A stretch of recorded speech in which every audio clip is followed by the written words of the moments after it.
Congestive heart failure, this is when the heart fails to pump appropriately.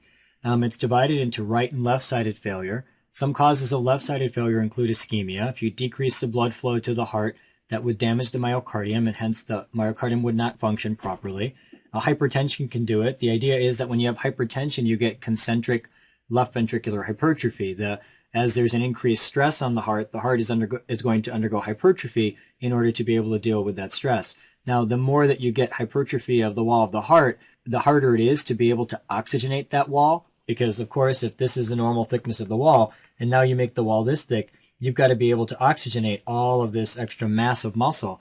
And so the consequence of long-standing hypertension with hypertrophy is that eventually you start getting ischemic damage to the heart, which then eventually can result in a left-sided heart failure.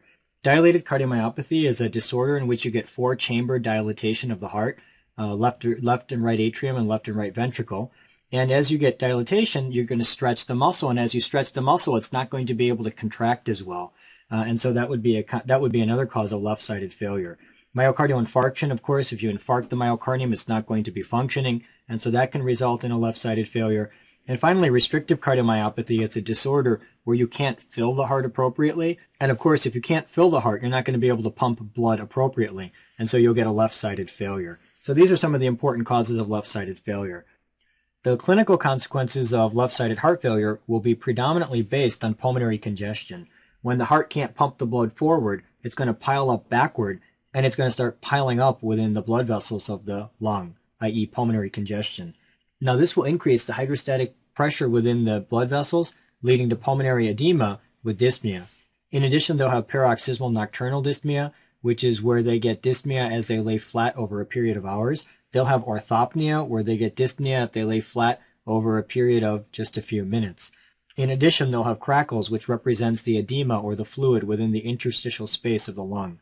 Another consequence of pulmonary congestion will be that there will be rupture of some of the capillaries that are engorged. Now, when these capillaries rupture, blood will then leak from the capillaries into the alveolar air sacs, and the macrophages of the alveolar air sacs will consume that blood.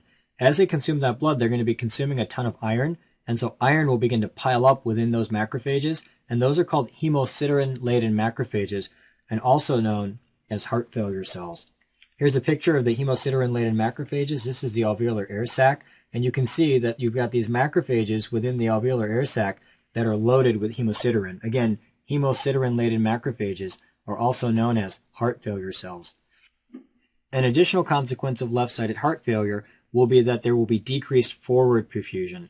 Perhaps the greatest consequence of this decreased forward perfusion will be that you'll get activation of the renin-angiotensin system.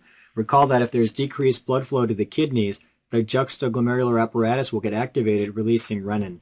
Renin will then convert angiotensinogen to angiotensin 1. Angiotensin 1 will get converted to angiotensin 2 by angiotensin-converting enzyme. Now, angiotensin 2 will then do two things. Number one, it'll constrict the arterioles, increasing the total peripheral resistance. And number two, it'll go to the adrenal gland, causing release of aldosterone, which will come back to the kidney, cause resorption of sodium, and eventually water will follow so that you increase the blood volume. Now imagine if a patient has congestive heart failure and you increase the total peripheral resistance, you're just going to exacerbate the failure. In addition, if the patient has congestive heart failure and you increase the blood volume, that's only further going to, again, exacerbate the problem. And so this results in a downward spiral of the congestive heart failure. And that's why one of the mainstays of treatment of congestive heart failure is an ACE inhibitor, and that's particularly high yield. Now moving on to the right side, right-sided heart failure is most commonly due to left failure. Illustrating this is the left heart, and it's draining the pulmonary circuit. Then it's important to know that the right heart is actually feeding the pulmonary circuit.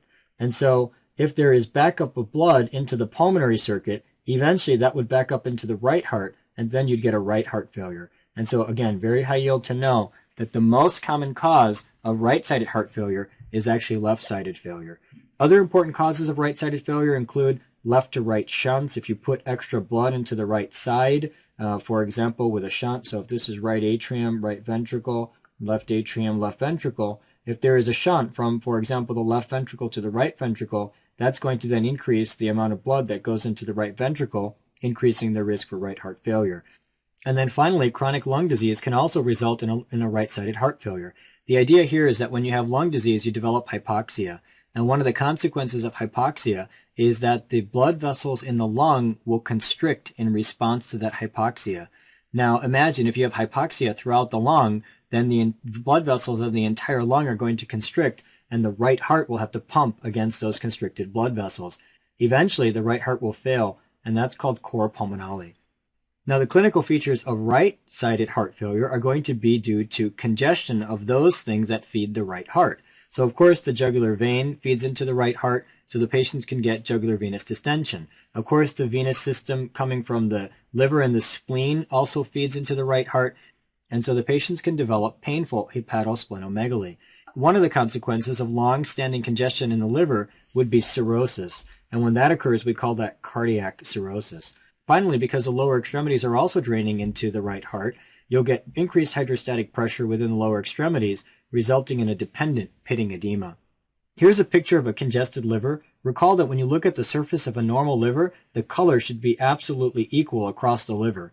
However, note here that we've got all these splotches of red throughout the liver representing congested central veins. This then creates this variegated color to the surface of the liver, which resembles a nutmeg. And so this is also called a nutmeg liver. And that concludes our section on congestive